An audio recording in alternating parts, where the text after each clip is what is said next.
모두 자리에 착석해 주시기 바랍니다.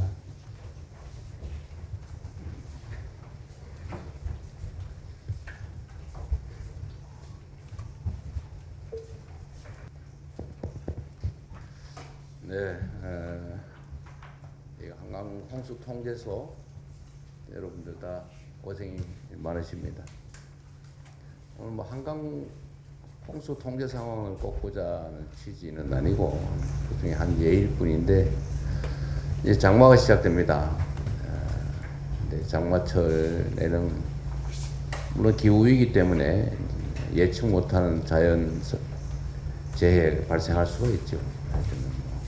수재도 그렇고 풍해, 예를 들면 산사태 등등의 각종 피해가 발생할 수 있는데 문제는 최대한 우리가 그런 재해가 발생할 수 하지 않도록 예방하는 것일 테고, 두 번째는 사고가 발생했을 때 피해가 확대되지 않도록 하는 것일 테고, 세 번째는 신속한 복구가 중요하지 않겠습니까? 이거 다 뻔한 얘기인데, 문제는 이 각 과정마다 우리 공무원들, 특히 담당자들이 어떤 마인드로 대응하느냐에 따라서 전혀 다른 결과들이 발생하기도 합니다.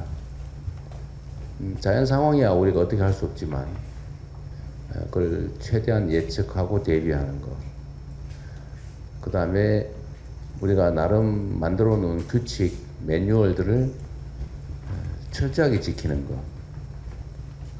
그리고 우리 공직자들이 우리 국민들에 대해서, 또 국민들의 재산과 안전에 대해서 얼마나 관심을 가지고 치열하게 대비하느냐에 따라서 실제 결과는 아주 다르게 나타나는 것 같습니다. 오늘 뭐 평택시에서도 오고 경상북도에서도 와주었는데, 실제로 우리 재난 현장에서 우리 공무원들이 어떤 태도를 취하냐에 따라서 아주 심각한 결과가 발생하기도 하고, 또 심각한 결과가 예방되기도 하고 확산이 막아지기도 하죠. 오늘은 그런 얘기들을 좀 나눠보고 싶습니다. 전에도 한번 말씀드린 기회가 있었는데, 우리 공직자들의 업무가 보통은 이제 대한민국 공동체를 잘 지키는 안보, 또 질서를 유지하는 치안, 또 더 나은 삶을 만들어내는 민생, 이런 걸 얘기할 수 있을 텐데, 이 안보 중에서 재난으로부터 국민들의 생명과 안전을 지키는 일, 정말로 중요한 일이죠. 근데 이게 사실 생색이 별로 안 나는 일이어서 좀 소홀하기가 쉽습니다. 뭐 인허가 부서나 이런 데는 뭐 좀 이렇게 대접도 받고 그러기도 하지만, 이게 안전관리 부서는 별로 관심도 없고 뭐 대우도 별로 없고, 그러다 보니까 또 기피 부서 비슷하게 돼 있고, 그런데 사실은 우리 국민들에게는 정말로 중요한 영역이죠. 그래서 좀 안전에 관한 생각, 또 안전 부서에 대한 좀 마인드를 통째로 좀 바꿨으면 싶습니다. 그게 가장 중요하다. 인허가 업무보다 더 중요하다. 그래서 인력 배치부터 또 업무 성과에 대한 보상 체계, 이런 것도 좀 근본적으로 바꿨으면 싶은 생각이 좀 듭니다. 우리가 뭐 굳이 얘기 안 하고 싶지만, 뭐 세월호 문제도 그렇고, 또 얼마 전에 있었던 이태원 참사도 그렇고, 오송 지하차도 뭐 이런 것도 보면 조금 신경 썼으면 다 피할 수 있었던 그런 재난 사고들이죠. 최소한 이재명 정부에서는 그런 일은 절대로 벌어질 수 없다라는 점을 좀 분명하게 좀 말씀드리고 싶습니다. 이번 여름도 그렇고 앞으로 계속 뭐 여러 영역에서 그러겠지만, 예측 가능한 사고들이 무관심이나 또는 방치 때문에 벌어질 경우에는 그런 일이 절대로 없도록 해야 되겠지만 사후적인 책임도 아주 엄격하게 물을 수밖에 없다는 점을 좀 분명하게 해야 될 것 같습니다. 생각을 좀 바꾸면 좋겠어요. 우리 국민들의 생명과 안전, 재산의 피해를 막는 것이 가장 중요하다. 잘 먹고 잘 사는 문제, 민생의 문제도 중요하지만 그것보다 가장 중요한 일은 국민들의 생명과 안전을 지키는 일이라는 점을 우리 공직자들이 각별히 좀 마음에 새겨두면 좋겠습니다. 그리고 또 한 가지는 이제 이게 이렇게 억압적 수단만으로는 안 되고 좀 보상 체계를 좀 분명하게 좀 해야 된다는 말씀 한 번 더 강조드리고 또 그 보상 체계는 여러 가지가 있겠죠. 인사 문제에서 좀 뭔가 근본적 대책을 좀 수립하면 좋겠습니다. 오늘은 그런 얘기들을 좀 같이 나눠보면 좋겠습니다. 하여튼 어려운 현장에서 고생하시는 우리 공직자 여러분들 덕분에 우리 또 국민들이 안전하게 편안하게 또 행복한 삶을 누릴 수 있다는 점을 언제나 감사하게 생각합니다. 또 그게 우리 국민들께서 우리 공직자들에게 일정한 권한과 보상을 주는 이유이기도 하니까 자부심을 가지고 최선을 다해서 본연의 업무에 충실해 주시길 부탁드립니다. 네, 고맙습니다. 보명 누적 피해액은 3조 9천억 원에 달할 만큼 일단 재해가 발생하면 피해 규모가 정책과 병행하여 위험을 신속하게 인지하고 전파하여 주민을 대피시킴으로써 인명 피해를 방지하는 홍수 예보에 더욱 예보 중심으로 보고드리겠습니다. 8페이지입니다. 페이지 넘어가기 전에 이거 나중에 또 한꺼번에 얘기하기 좀 어려우니까요. 하천 범람 도시 침수 제가 궁금한 게 하나 있는데 전에 강남역 침수 됐잖아요. 근데 이게 여러 해 반복이 됐는데 그게 구조적인 피할 수 없는 이유인지 아니면 여기서 말한 것처럼 하수 간거 유지 보수 잘못인지 피할 수 있는지 예를 들면 지금부터라도 아니 뭐 엄청난 뭐 대대적 공사 그런 상태가 아니고 현재 관리를 최선을 다하면 피할 수 있는지 그 얘기는 한번 듣고 싶은데 좀 어떻습니까? 근데 여기는 혹시 그건 여기 소관은 또 아니어서 모를 수도 있겠는데. 네, 네. 네, 재난안전관리본부장입니다. 강남역이 그 위치가 이제 그 높이가 그렇죠. 바로 옆에 역에 비해서 단차가 약 20m 정도 차이가 납니다. 낮아요? 예, 20m나? 이렇게 이런 냉면 그릇 같은 네, 네, 네. 그런 모양의 여기 한 가운데 강남역이 있습니다. 그래서 구조적으로 그쪽으로 이렇게 물이 모이게 될 수가 있는 이런 상황이어서 여기는 대심도 터널 설치 계획이 있는데 그래서 근본적으로는 그 물을 밑으로 좀 빨리 빼내는 이런 장치가 필요한 상황입니다. 그러면은 네. 순간 강수량에 따라서 언제든지 지금도 재발할 수밖에 없다는 거예요? 그럴 수 있습니다. 그래서 그쪽을 저희도 이제 그 해관부에서도 사전 대피뿐만 아니고 또 빗물바지 지난번에 말씀 주신 것처럼 그런 부분들 이거는 한 주에 한 번 청소하는 게 아니고 2시간, 3시간마다 청소하는 거 이런 것까지 다 챙기고 있습니다. 근데 예를 들면 이제 서울이 나기는데 강남 전체가 이렇게 돼 있으면 여기가 낮은 지대라서. 강남역이 예. 근데 사실은 강남역 인근 말고 다른 지역에서도 물이 흘러내려오면 안 되고 거기서도 빠져서 한강으로 나가야 되잖아요. 예, 근데 그것도 우수관거 소위 그 우수관 예.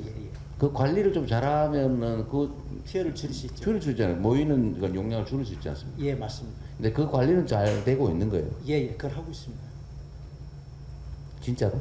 예, 그래서 제가 좀 많이 괴롭히고 있는 편인데 현장에 가서 예, 그 수밖에 괴롭혀야지. 없는 게 여기는 상습 침수 지역이기 때문에 근데 전에도 내가 어쨌든 뭐 다른 데 경험인데 예. 실제로 우수관을 거의 들여다보지 않더라고요. 그냥 방치해 놓더라고요. 예, 그것 때문에 다 긁어내야 되는데 예. 그 실제로 잘 하는지 불시 점검이라도 하고 그러시나요? 제가 저기 지난번에 대통령께서 여기 말씀을 주셔가지고 네네. 이 회의 때 네네네. 그 바로 직후 현장에 나가서 강남하고 여기 서초 싹 뒤졌습니다. 그랬더니 어땠어요? 그래서 저 현찰은 데가 많이 있어갖고 예, 확실히 경고를 주고 왔습니다. 그래서요 이게 어쨌든 우수관이 근데 제가 그냥 단순한 기억으로는 네. 그게 정말 예측 못할 엄청난 양의 비가 오고 그런 거 아니었거든요. 아 그런 경우 있습니다 지금. 아니 뭐 그럴 때가 있죠. 근데 예. 그때 잠길 때 예. 그게 예측 못할 엄청난 양의 비가 오거나 그런 거 아니었는데 잠겼던 것 같아서. 예, 그럴 수 있습니다. 예, 준비가 제대로 안 되면 지금 말씀하신 대로 예, 그런 문제가 생길 수 이제 있습니다. 앞으로는 최소한 그런 거 없게 예. 이거 되게 자치단체 업무들인데 그렇습니다. 예. 저희 기획조정실장 추가 답변 드리겠습니다. 그 저희가 그 시간당 강우량을 보통 한 90mm로 해서 네. 약간 높은 수준으로 관리하고 있는데 최근에는 145mm까지 내리고 있습니다. 대통령께서 말씀하신 그 정도까지는 안 내린 지역이 강남이나 강암이나 할지라도 90mm에 육박하는 굉장히 한계치에 다다른 부분이 있고요. 또 전체적으로 그 우수관도 말씀하신 게 한 전국에 저희가 420만 개를 관리를 하고 있습니다.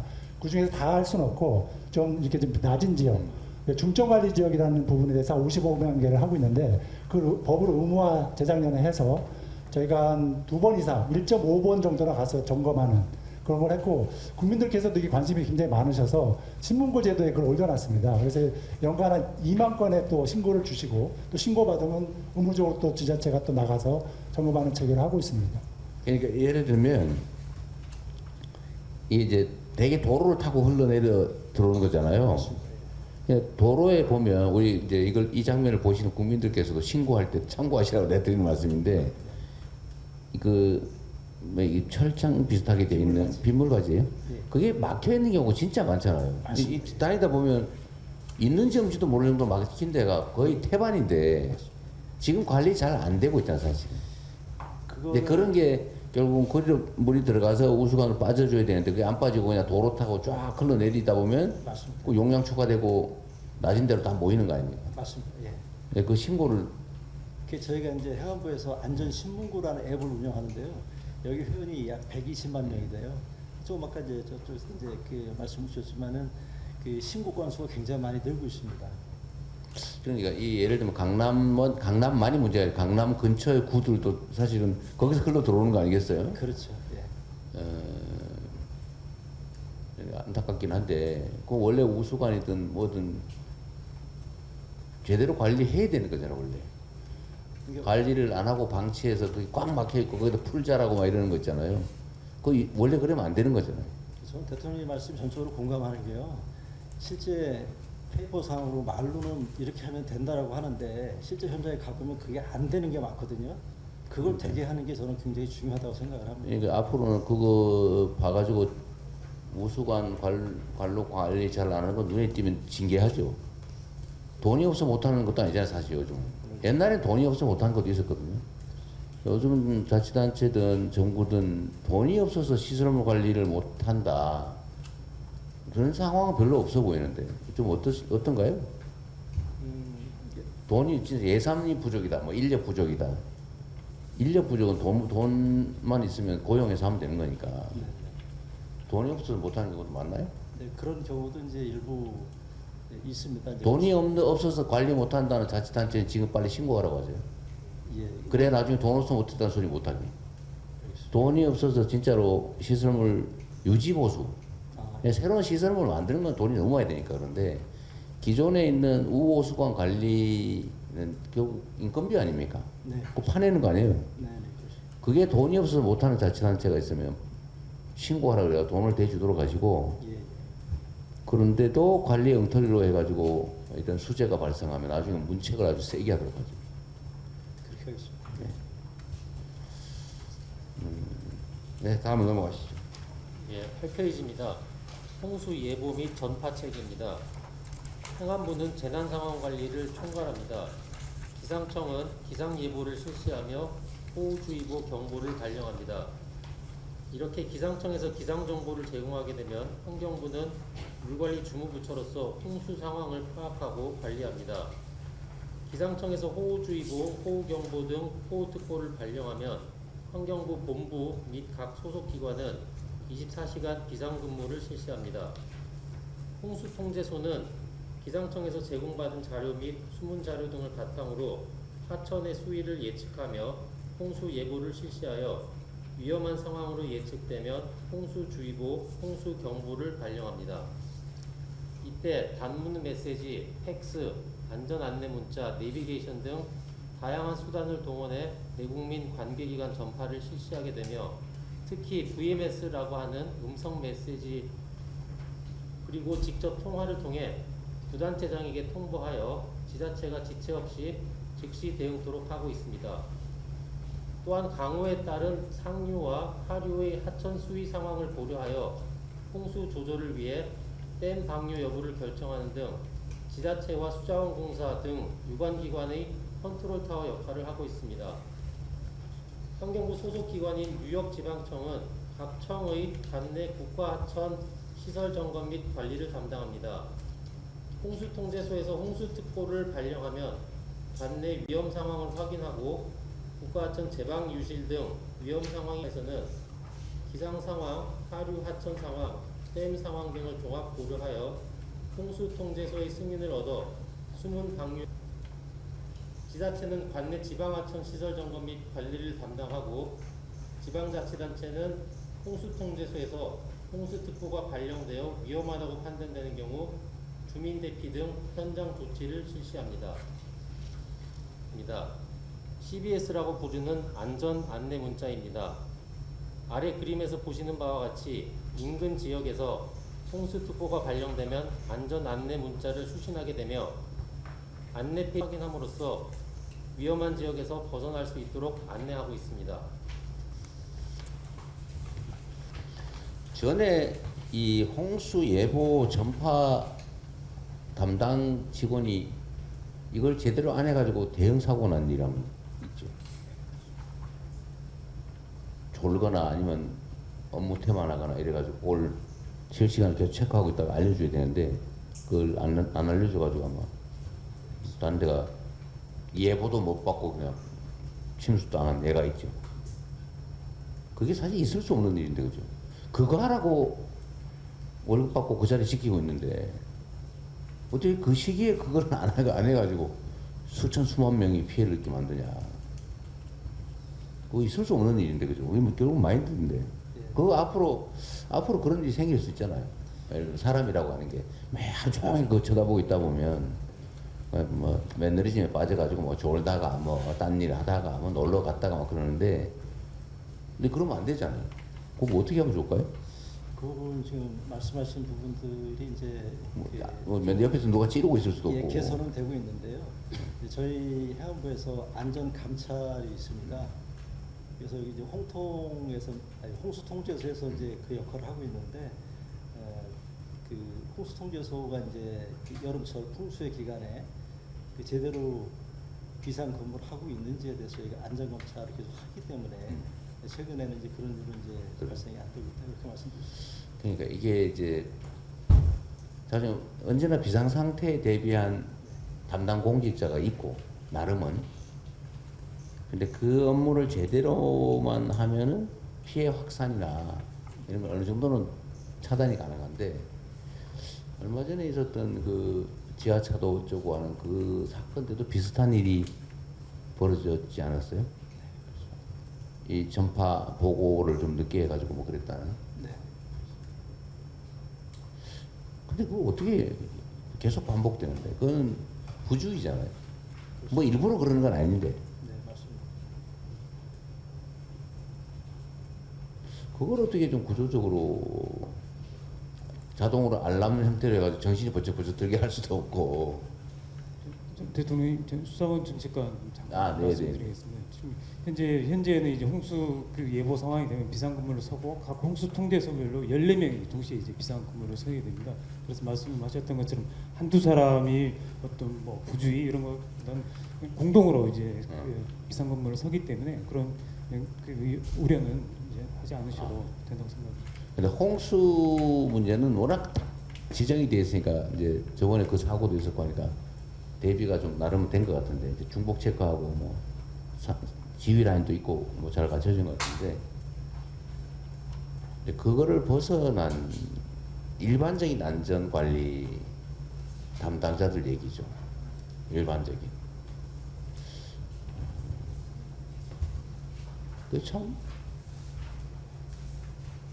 예를 들면 어딘가가 예측 못하는 여기는 홍수 통제소는 예측이 되니까 그건 정신 차리게 시스템을 갖출 수 있을 텐데 갑자기 어느 지역이 예측 못한 범람이 발생했다. 그게 다 오송 지하차도가 그 얘기겠죠. 그건 범람할 줄 몰랐죠. 근데 범람을 했잖아, 그죠? 비정상 상태가 갑자기 발생한 거죠. 비상 상태가. 그럼 거기에 맞춰서 뭔가 매뉴얼에 따라서 막 움직여줘야 되는데 아마 매뉴얼도 모르고 있었을 가능성이 많죠. 예측을 못했을 테니까. 저 잠깐 좀 예, 뭐 자유롭게 말씀하세요. 예, 하여튼 그 말씀 지금 하신 부분에 대해서 좀 그러니까 이게 사고가 났을 때 담당 공무원을 막 예. 문책하고 닥달하는 건 이미 끝난 다음이니까 네. 뭐 제재도 확인해야 되지만 안 그렇게 만드는 게 중요한데 예, 예. 그게 뭘까? 그러니까 이제 그 실제는 그 상황 주민이 신고를 했고 이제 청주시나 충북도로 이제 신고가 됐는데 그 실무자가 이제 그거를 받게 되는 거죠. 네. 8급이나 뭐 7급 이런 직원들이 담당 부서에 이런 일이 있으니까 밤에 대처를 해라 그러면은 그거 우리 업무 아니야 하면 거기서 끝나버리거든요. 그래서 이 문제를 해결하기 위해서 부단체장한테 유선 통보를 하고 부단체장이 담당 부서로 지정을 해서 바로 조치토록 하는 그런 시스템이 굉장히 중요할 것 같습니다. 그 지난번에도 이제 그 말씀 주셔서 그 부단체장들이 그 실무 총괄 책임을 지고 사인 받았어요? 받고 있어요? 예.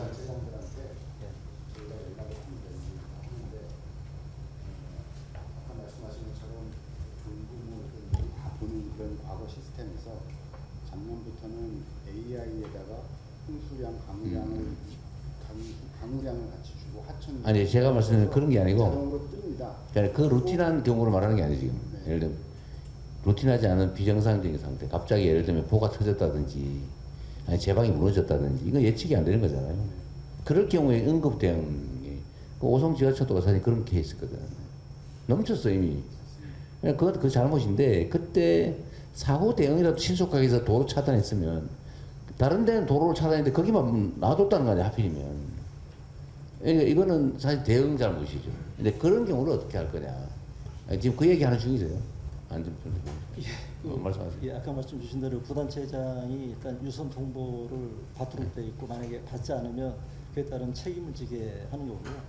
부단체장이 무조건 받아야 되는 거예요. 새벽 2시든 3시든 4시든 무조건 받아야 되는 거고 그래서 그런 담당 부서를 지정을 하고 조치를 하면 그때는 작동이 되거든요. 네.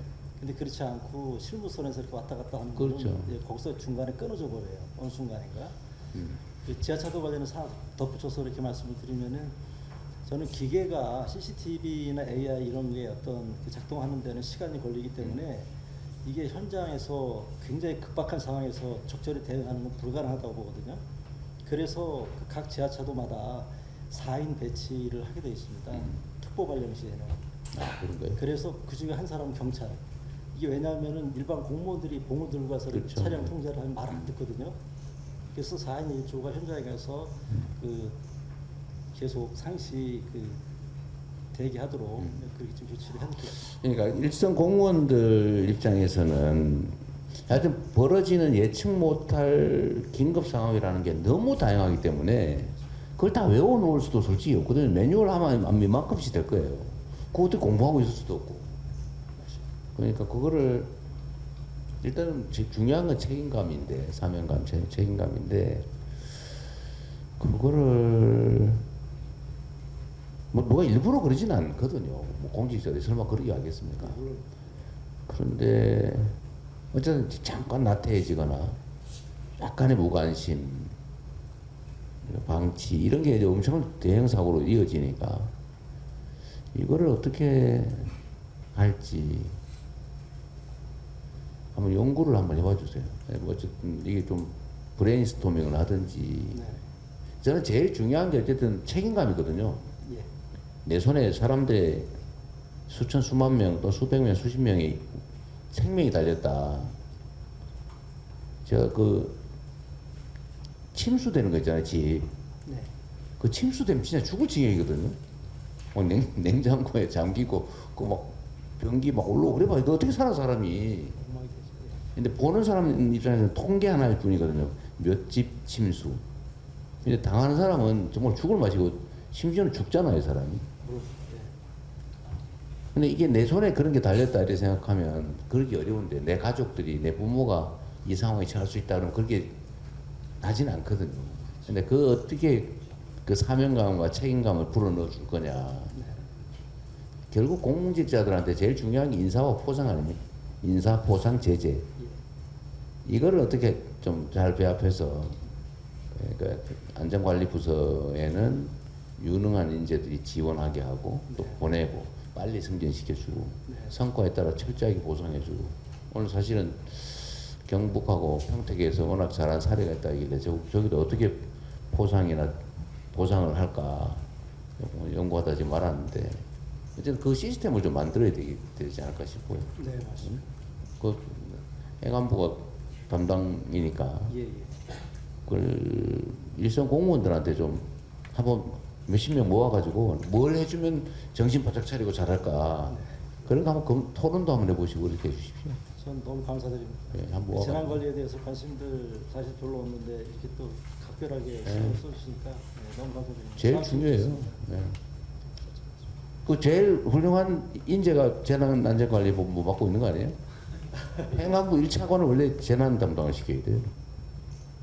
위해서. 그죠? 네, 저는 이 차가 지금 재난을 지금 서울하면 세 번째 아니에요? 행안부에서? 그러니까 1차관이 그냥 차관이 있고요. 네. 저는 이제 차관급이라 그래서 급이지. 예, 재난안전관리본부장입니다. 본부장은 차관 밑보다 한 단계 위에요, 밑이에요? 서열로는 세 번째로 써져 있던데? 예, 그 장관님 그 다음에 1차관, 예, 2차관, 예. 본부장. 아니, 2차관 없고 그냥 여기가 차관급으로 예, 본부장. 예, 예. 차관보다 한 단계 살짝 밑에. 글쎄, 안 밑에? 직급 서열로는 어쨌든 뒤에. 아니 저는 국무회의 제가 배석하거든요. 그래서 대통령 자주 알았어요. 했기 때문에 제가 약간 더 높다고 생각합니다. 앞으로 확실히 높은 쪽으로. 예? 서열로도 직제 서열로도 먼저 하는 걸로. 네, 맞아 진행합시다. 근데 그런 사명감을 가지면 좋겠어요. 책임감과 사명감. 예. 네, 이어서 홍수 대응 체계를 전면에 있는 왼쪽 화면부터 아 그런데 참 하나 또 추가를 하면 그래서 이 안전 관련 부서는 사실 책임도 크잖아요. 사고 나면 무책당하잖아요. 심지어 구속당할 수도 있잖아요. 공무원 인생이 끝날 수도 있잖아요. 그러니까 여기는 진짜 예우 대우를 잘해줘야 돼. 그 누가 하고 싶겠냐고요. 그 인정도 안 해주지, 승진도 잘 안 되지. 문제 되면은 책임져야 되고 실제로 인생이 꼬일 수도 있는데. 그러니까 다 도망가려고 그러고 거기서 대개는 미움받는 공무원들 글로 보낸단 말이에요. 그냥 그래야만 돼. 여기도 앞으로는 다 바꿔야지 생각을. 예? 그때 우리 본부장님 그러셨던가 이거를 아예 인사 담당 부서가 겸하게 하는 게 어떻겠냐 그 말씀하셨죠? 예, 맞습니다. 예. 그거 진짜 좋은 생각 같아요. 예. 인사 담당 부서가 안전관리를 겸하게 하는 거, 그거 좋은 생각 같습니다. 그거는 한번 그 대통령실 차원에서 검토를 한번 해보죠. 인사 시스템에 관한 거니까 그 진짜 좋은 아이디어. 보니까 훌륭한 인재 같으세요. 네, 맞이합시다. 네. 지하주택 침수 사망 사고가 있었잖아요. 네. 그때 정부 정책으로 반지하방을 없애겠다. 그래가지고 무슨 지원도 해주고 이러면서 전부 이사 가게 하는 정책을 하지 않았어요? 국토부에서 했는데 네. 성과는 혹시 뭐 아는 거 있어? 그런 성과는 없는 걸로 알고 있습니다. 그때 뭐 보니까 어디 보도에는 무슨 뭐 몇 퍼센트로 옮겼느니 뭐 그런 보도 나왔었는데 성과는 그냥 그게 쉽지 않은데 그게 예, 그렇습니다. 그리고 지하에 살고 싶어서 하는 것도 아닌데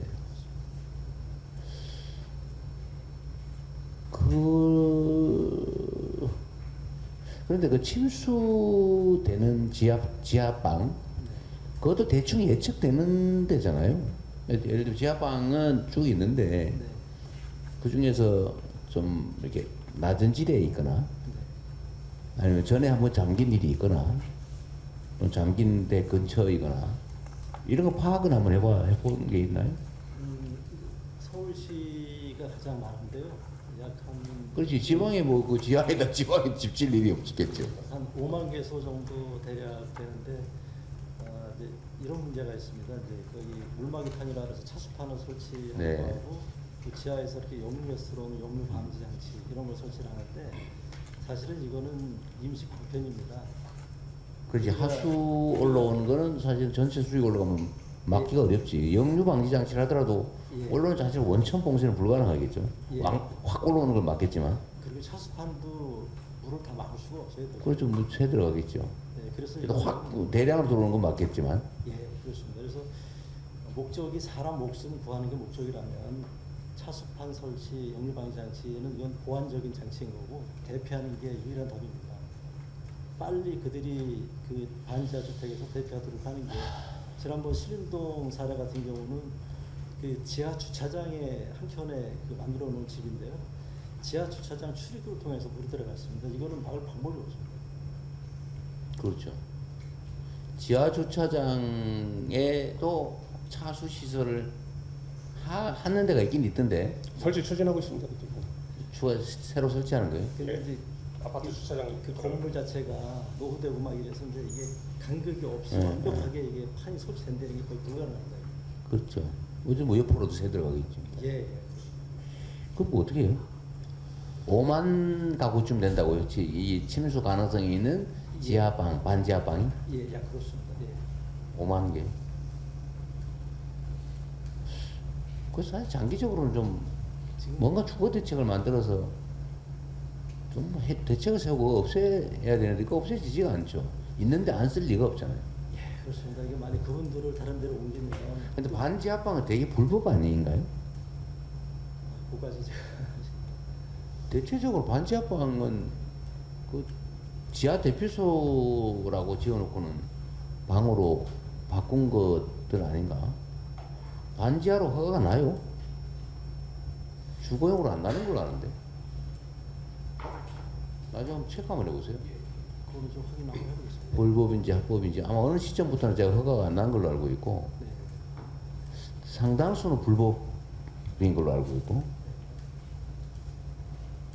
그렇다고 이 개인 뭐 이때까지 인정됐던 재산권인데 그걸 어떻게 하기는 쉽지는 않은데 뭔가 좀 근본적인 대책을 좀 세워서 이사를 가게 해주든지 주거 복지 정책 차원에서라도. 근데 그 다음이 또 문제예요. 이사를 가면 거기를 비워놓을 리가 없잖아요. 그죠? 누군가 또 들어갈 겁니다.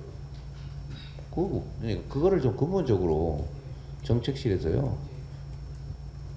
그 명색이 10대 선진 경제국 강국이라면서 뭐 반지하방에 뭐 침수당하고 그게 말이 좀 그러니까 그게 대개는 불법인 경우가 많다는 거죠. 뭐 실태 조사를 좀 한번 해보고 장기 대책이 뭐가 있을지 또 단기 대책은 뭐가 가능할지 정말로 안 되면 뭐 차수판이라도 뭐 세게 만들든지 해야지. 그 불안해서 어떻게 살겠어요? 너무 잔인한 일이고. 근데 시간이 너무 없으니까 서울시에서 그때 막 자랑하고 그랬는데 그 뭐 어떻게 해결했다고. 근데 나는 속으로 저기 그렇게 해결될 것 같지가 않은데 근데 뭐 상당히 해결한 것처럼 얘기했거든요. 그러니까 차수판 설치, 물막이판 설치. 물막이판 설치를 했다. 예, 예. 그거하고 또 하나 뭐냐면 이제 어차피 인명 피해를 막는 게 제일 중요하니까 동행 파트너제라 그래서 이제 한 사람 5명이 담당을 해서 빨리 대피시키는 걸 도와주는 예. 아. 근데 플랜 A가 안 되니까 플랜 B로 그랬던 거예요. 아, 예. 근본 해결을 한 게 아니고 예. 하여튼 서울에 제일 많다고 하는 거예요. 그렇습니다. 그러겠죠. 예. 대도시에 많겠죠. 그렇습니다. 어쨌든 근본적인 뭐 방법 있나 찾아보시죠. 어쨌든 단기 대책이라도 지금 당장은 뭐 이사를 가든지 그건 불가능하니까 네, 그렇습니다.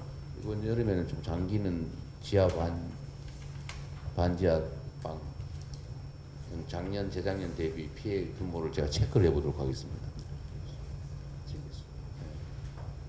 각별히 자치단체들도 그렇고 정부기관도 그 문제 신경을 좀 써주세요.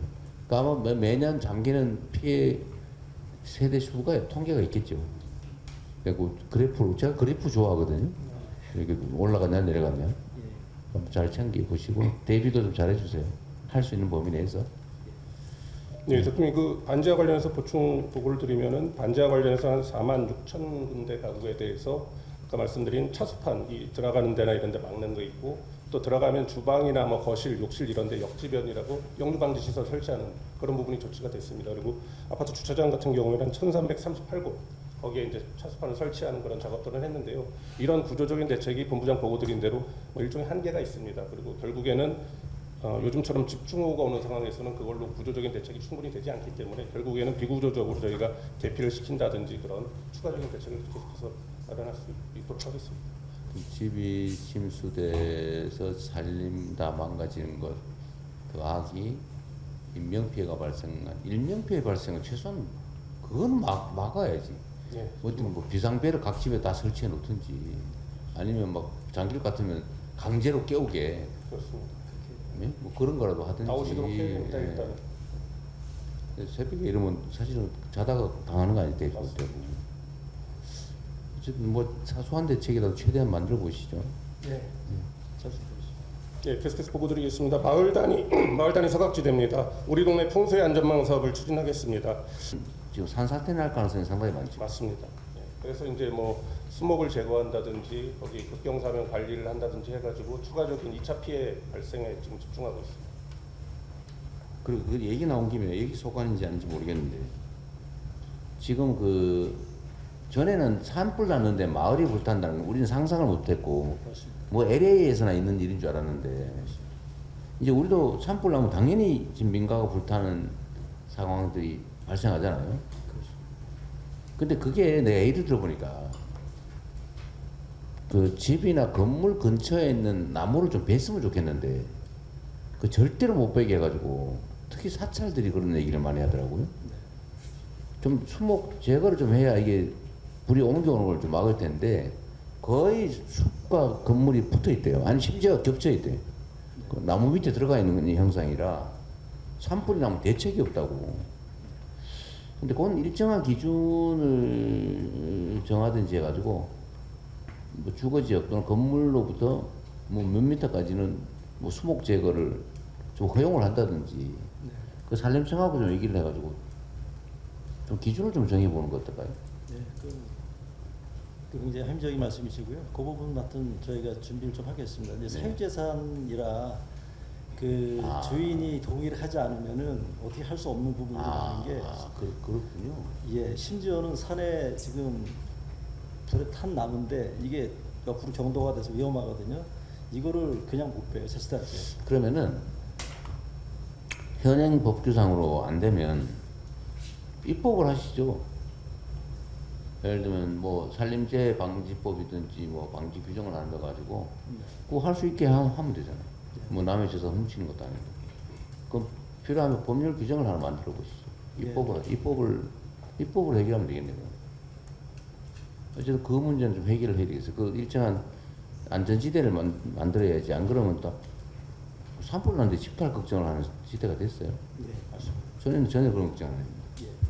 그래서 이거 잠깐 제가 그냥 네. 말씀 덧붙이면 편하게 말씀하세요. 대형 헬기 도입하는 거를 네네, 맞아요. 말씀드리겠습니다. 이 초동 진화하지 않으면 막을 방법이 없거든요, 지금은요.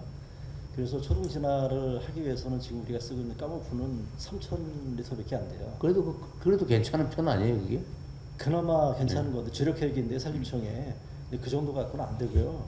한 11,000, 12,000짜리 저번에 얘기했던 예, 신우쿠. 예예예. 그 정도가 도입이 한 대여섯 대 정도만 있어도 신우쿠 우리 군에 꽤 많잖아요. 그 이제 개는- 별도로 또 장치를 해야 됩니다. 그냥 바로 쓸 수 있는 게 아니고 아니 신우쿠 저 군에 내가 저번에 예. 협조 요청을 그때 해놨는데 네. 국무회의 때. 예, 저도 같이 아, 있었어요. 그래서 같이 했잖아요. 예, 예. 사는 거 일단은 그 까무푼지 뭐 까르푼지 예, 까무푼? 예, 까무프입니다. 까무푼. 예. 까무푼은 지금 러시아에서 부품이 못 들어와서 8대인가가 못 쓴다면서요. 예, 그렇습니다. 예. 일단 그거는 러시아하고 무슨 협의를 좀 하든지 해가지고 그거라도 고쳐 쓰고 예, 예. 군은 일단 협조 체제를 좀 만들어서 예. 그 맨날 훈련하고 있는 건 아니니까 아예 봄철 고 위험 시기는 아예 그 체제를 갖춰가지고 아예 그거 즉시 출동할 수 있게 네. 몇 대 배치하면 되는 거 아닌가요? 전국 왔다 갔다 하면 되지. 그 지난번 국무회의 때 말씀 주셔서 네. 지난주 그 수요일 날 저희하고 국방부하고 산림청 같이 모여서 네. 그 운용 체계, 운용 협의체를 지금 만들기로 네, 네. 지금 작업 진행 중에 있습니다. 일단 돈 들여 사는 거는 지금 돈이 너무 없기 때문에 잠깐만 그 좀 기다려 주시고요. 일단 있는 거 쓰자고. 군에 있는 거. 군에 꽤 많을 거예요, 신우쿠가. 네. 그리고 군에 필요한 시설을 갖춰주고 시설 갖춰주고 비상 대기 시켰다가 그 조립해서 바로 출동하면 되잖아요. 그 봄엔 아예 출동 준비해놓고 있으라 그러고 그 위험 시기는 그러면 될 것 같은데. 근데 현장에서 제가 좀 지켜봤는데요.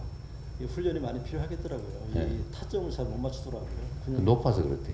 아니 그러니까 그 헬기 조종사들도 이 훈련을 해야지. 예, 훈련이 많이 필요합니다. 그게 굉장히 쉬운 작업이 아니라 지상 한 25m 정도에서 이제 이거를 그 타점을 그 투하를 해줘야 되는데 이 엉뚱한 들 이렇게 많이 좀 바람 그 포탄 투하듯이 예. 그것도 연습을 많이 해놔야지. 예, 그래야 됩니다. 그건 잘하겠습니다. 그 지금부터 하게 만드세요. 예, 준비하겠습니다. 그러나 국무회의 때 따로 얘기를 한번 하든지 할 테니까 기획을 기본적으로 해주면 내가 따로 별도 지시할게요. 예, 그렇게 하겠습니다. 그리고 그 신우군 몇 개나 있는지 알아보시고. 예, 알겠습니다. 여기 있는 거 잘 쓰면 될 것 같아요. 일단. 네. 예, 그리고 박스 안에 그 지난번 6월 회장들한테 그 경고사와 사인 받으라는 거 다 했어요? 소식 만들었습니다. 이거 저기 사인할 수 있도록. 아직 준비하는 중에. 예, 저기 그 6월 5일 날, 6월 10일 날 대통령님께서 말씀 주셔서 네. 요거를 바로 시행을 하려고 합니다. 그래서 그렇지. 이것도 만들라는데 예, 대상을 보면은 이제 대상 중간쯤에 그 매뉴얼 운영, 네. 위기관리 매뉴얼 운영 기관이 총 344개 기관입니다.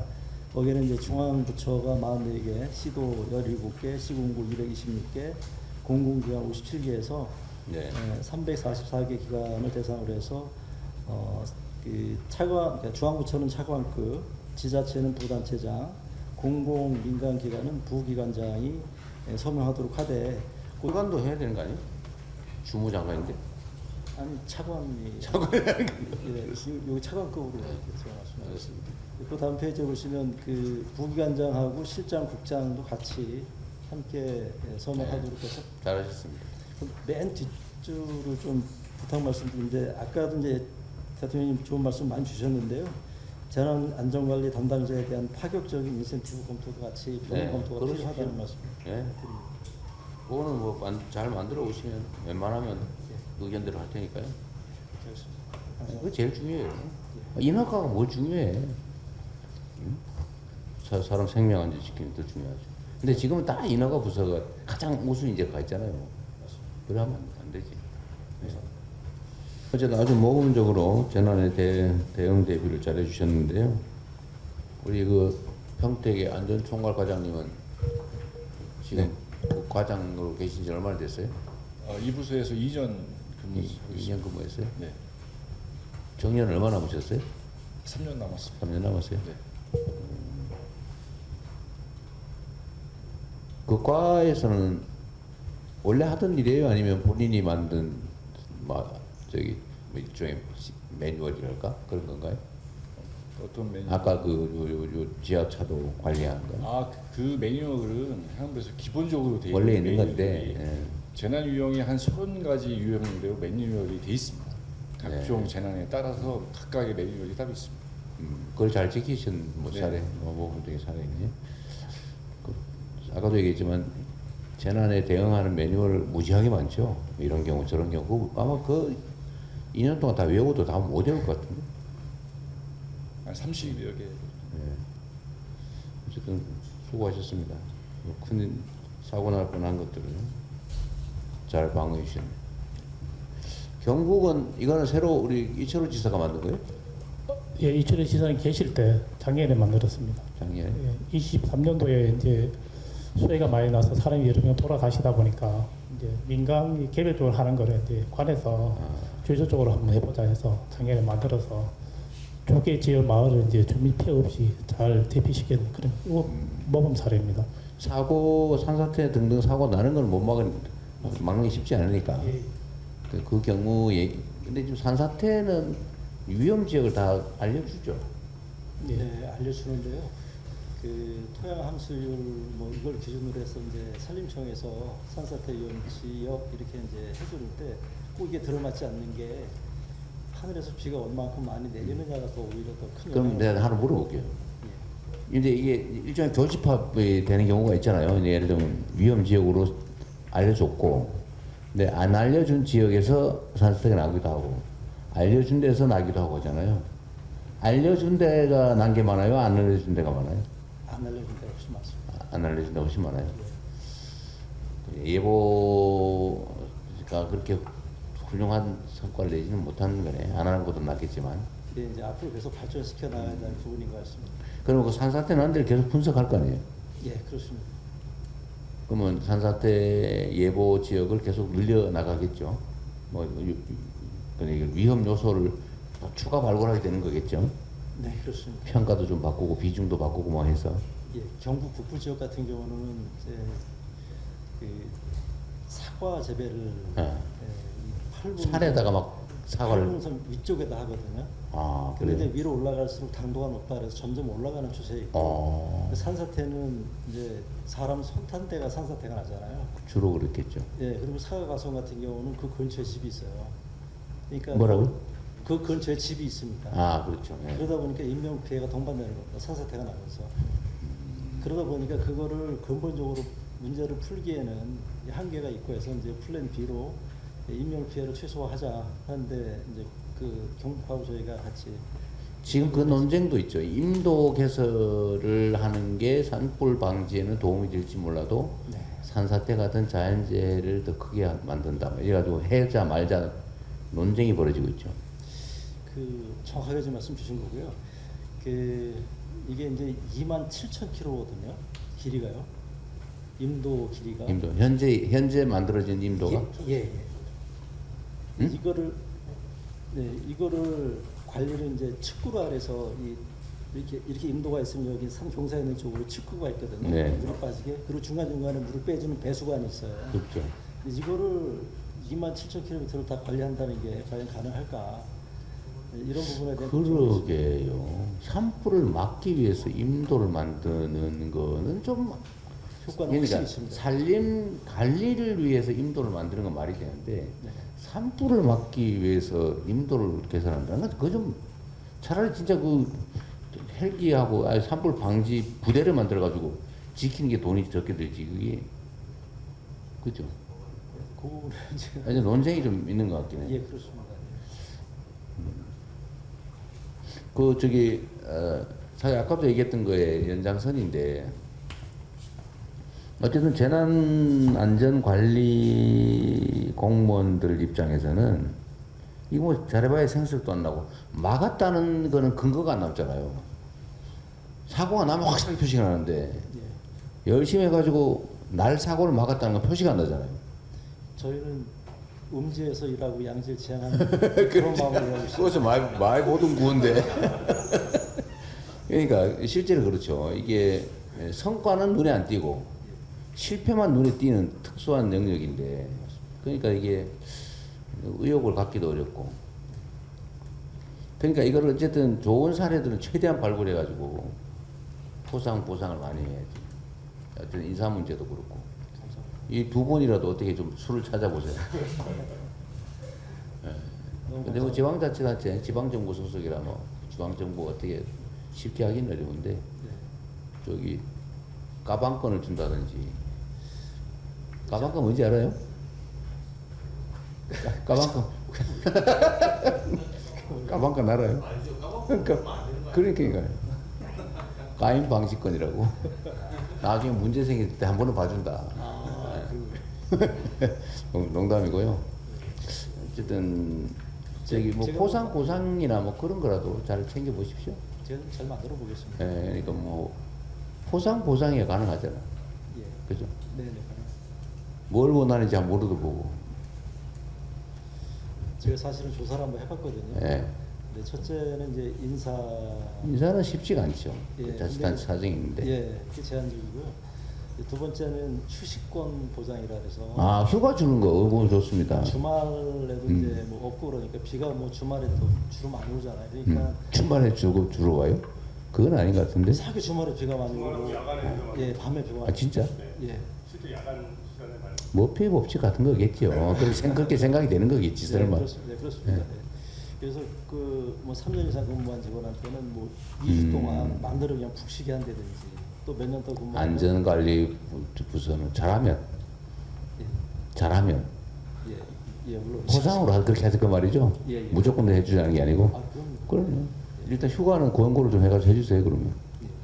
그리고 이제 하나 더 네. 이제 그 꼭 들어가는 물질적 보상에서 아 이제 그렇죠. 그 재난관리수당 8만 원씩 주고 있거든요. 5급 이하 직원에 대해서 아 네. 이거를 아마 월 8만 원 예, 한 30만 원 정도 이렇게 좀 화끈하게 올려주자. 파격적인 어떤 저기 아까 저 보고 드릴 때도 파격적인 인센티브를 말씀드렸는데 그런 부분도 그거 한번 연구해 보시죠. 그 재정 부담을 근데 지방 정부는 지방 정부 자체적으로 내는 건데 그 풀어주겠다 그런 정도예요? 아니면 중앙 정부가 부담을 해주자는 거예요? 그 지방 정부에서 그렇게 주라 그러면 아마 잘 안할 수 집행이 안 있죠. 될 거고 저희가 아마 총회 일부라도 인건비를 늘려주는 정도가 안 되고 네, 네. 그럼 매칭으로 해가지고 하죠 그럼. 그렇게 가야 될 겁니다. 예, 그 별도 기관에서 한번 보고해 보십시오. 예, 그렇게 하겠습니다. 얼마 정도 드나 한번 보고 일단 그거라도 어쨌든 재난안전관리부서 공무원들 사기 진작이 필요하긴 합니다. 네, 두 분도 고생하셨고요. 다른 지방 정부에 모범적으로 잘 전파되면 좋겠습니다. 어쨌든 저런 좋은 사례들은 중앙 정부가 잘 발굴해가지고 계속 격려하고 권장하고 그래야죠. 자, 또 휴가 더 네, 예정된 시간 20분가량 넘었고요. 준비된 안건과 토론은 다 마쳤습니다. 하여튼 다 수고하셨고요. 이제 아까 참 메모해 놓은 게 하나 있었는데 혹시 그런 일이 있을지 없을지는 잘 모르겠는데 그 각종 업무 순위 또는 지시 순위에서 예를 들어 업무